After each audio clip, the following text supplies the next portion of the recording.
warahmatullahi wabarakatuh. Perkenalkan, saya Salma Nur Fatihah dari program studi PGSD dengan NIM 25111744073. Di sini saya akan mewawancarai seorang guru yang bernama Ibu Kusumawati. Beliau adalah guru dari SD Negeri 2 Dibal, Ngemplak, Boyolali. Dan saya akan membacakan sedikit CV dari beliau. Beliau bernama Ibu Kusumawati, lahir di Boyolali tanggal 9 Oktober tahun 1978. Beliau bertempat tinggal di Wangkis, Dibal, Ngemplak, Boyolali. Dan riwayat pendidikan beliau, SD berada di SD Negeri 1 Dibal, SMP berada di SMP Negeri 1 Ngemplak, dan SMA di SMA Negeri 2 Sukoharjo. Lalu beliau mengambil S1 di UNES dengan jurusan PDU dan S1 di UMS dengan jurusan PGSD. Oke, Ibu, boleh say hi dulu ke kamera? Hai, Assalamualaikum. Oke, saya akan mewawancarai jenengan. Ya. Saya akan menanyakan beberapa pertanyaan. Oke. Ibu bisa menjawabnya dengan kata-kata Ibu. Oke, siap. Oke, untuk yang pertama, Ibu boleh dijelaskan perjalanan singkat menjadi guru SD sampai saat ini? Oke, bisa. Sebelumnya terima kasih sama Mbak Salma sudah dikasih kesempatan untuk menjelaskan. Saya pertama kali ngajar itu awal ngajar tidak di SD tapi di SMA selama kurang lebih 1 tahun. Setelah itu tahun 2026 saya baru masuk ke pertama kali saya ngajar di SD. Saya tidak ngajar sebagai guru kelas, tetapi saya ngajar sebagai guru bahasa Inggris ya. Selama kurang lebih 3-4 tahun saya ngajar guru bahasa Inggris. Kemudian tahun 2010 saya baru ngajar di kelas 1. Itu untuk sementara perjalanannya seperti itu sampai sekarang masih ngajar. Tentunya juga berjenjang, tidak hanya di kelas 1 karena kita akan selalu rolling 2-3 tahun kita rolling untuk kelasnya. Itu Mbak Salma. Oke, terima kasih Ibu. Dan untuk pertanyaan yang kedua, bagaimana sih rasanya menjadi guru SD yang sampai sekarang dari tahun 2006 sampai sekarang? Bagaimana perasaan Ibu? Wah, lika-likunya banyak sekali itu Mbak Salma. Ada senangnya, ada sedihnya, ada juga kadang ada rasa jenuh juga ada ya. Tapi kebanyakan merasakan rasa senang. Karena apa? Kita bergaul dengan anak-anak kecil usia 7, 6 sampai 11-12 tahun, terutama anak-anak yang baru dari TK baru masuk ke SD. Itu lucu-lucu, menyenangkan sekali untuk ngajar di SD itu. Mereka lucu-lucu, imut-imut. Baik. Sudah? Ya. Terus saya ingin bertanya Ibu, kan anak-anak itu banyak yang memiliki karakter berbeda-beda. Terus bagaimana cara Ibu memahami kalau anak ini tuh punya karakter seperti ini, anaknya lainnya punya karakter yang beda lagi, seperti itu? Oh iya, untuk memahami karakter anak itu kita tidak bisa langsung begitu. Kita melihat sekali dua kali, kita perhatikan sekali dua kali, kita menilai oh anak ini karakternya seperti ini. Itu tidak bisa seperti itu. Apalagi kalau yang anaknya yang dari TK baru masuk ke SD itu mungkin 1 bulan itu kita baru mengenal karakternya anak. Oh si anak ini periang, si anak ini rajin, si anak ini pemurung. Itu kita mungkin 1 bulan baru bisa tahu itu dengan sistem asesmen awal. Nah kalau kita itu ngajarnya sudah di kelas di atasnya, kelas 2, 3 dan seterusnya, itu asesmen awal kita mengetahui karakter si A, si B.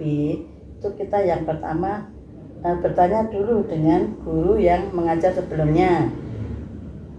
Contohnya misalnya, si A ini anaknya seperti apa, si B ini seperti apa. Nah, setelah itu kita gunakan sebagai evaluasi. Oh, setelah kita gunakan evaluasi selanjutnya, kita baru mengenal lagi anak. Kita perhatikan one by one tentunya ya, 1 persatu, karena kita semuanya ya, semua dari 20, 30 anak, kadang sampai 30 ya, kadang lebih, itu kita tidak bisa langsung pure, wah si ini A, si A, gini, si B, gini, tidak bisa. Kita harus lihat dulu, oh kita perhatikan pelan-pelan, kok si anak itu kok banyak tingkahnya, kadang ada yang senyum-senyum sendiri, kadang ada yang usir, kadang ada cuma diem, itulah itu baru kita bisa tahu, oh si anak ini gini, si anak itu gini, seperti itu Mbak. Oh iya. Untuk selanjutnya kan semisal kita melihat anak ini murung gitu, terus ibu ingin bersikap seperti apa supaya anak itu kembali tidak murung lagi, kalau bisa bersosialisasi dengan teman-teman yang lain? Oh ya, itu banyak Mbak anak-anak yang seperti itu, terutama untuk anak-anak yang punya masalah di rumah. Biasanya ada juga anak yang broken ya, ada kasus yang orang tuanya, kebanyakan itu orang tuanya yang tidak akur, itu banyak. Kemarin juga pernah menangani hal seperti itu. Dia di rumah ada mungkin ada permasalahan orang tua, kurang perhatian orang tua, di sekolah dia itu cenderung kediam. Nah seperti itu. Nah bagaimana saya harus menyikapi si anak itu? Dengan cara kita mendekati, pendekatan individual, pendekatan pribadi. Jadi langsung saya mendekati si anak, kita ajak ngobrol tapi pelan-pelan. Berawalnya tidak langsung tuntut poin ada masalah apa, tidak, tapi pelan-pelan kita tanya yang lain dulu, habis itu baru kita bertanya, kenapa kamu kok seperti ini. Nanti anak itu mau terus terang sama bu guru yang mendekatinya, tapi kita juga harus pelan-pelan, jangan sampai anak itu merasa terzalimi atau merasa gimana gitu, seperti itu Mbak. Oke. Dan tadi sudah beberapa pertanyaan yang saya ajukan, terus saya ingin bertanya Ibu, gimana kesannya ngajar di SD, terus pesan buat semua mahasiswa yang menjadi calon guru SD seperti itu. Oh ya, kesan saya ngajar di SD itu, saya bersyukur sekali bisa ngajar di anak-anak SD, karena inilah saya bisa membentuk atau membantu anak-anak untuk pembentukan karakter anak itu ya di SD ini, karena dari sedini mungkin ya, dari sedini itu kita bisa membentuk, bisa membuat anak ini berubah, yang awalnya karakternya pemarah, yang suka ini itu yang kurang bermanfaat, kita bisa membentuknya dari di SD ini tadi itu. Senang sekali, istilah menyenangkan sekali, yang anaknya imut-imut, masih ya kadang masih ingusan, masih suka ngompol, justru itu yang pernak-pernik di SD yang sangat menyenangkan. Jadi kita juga awet muda karena pikiran kita itu ke anak-anak itu tadi ya.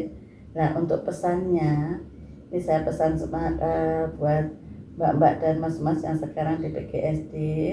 Pesan saya nanti kalau jenengan semua sudah terjun ke anak-anak, saya mohon berlatihlah kesabaran, tingkatkan kesabaran jenengan, biar menghadapi anak-anak itu tidak dengan amarah.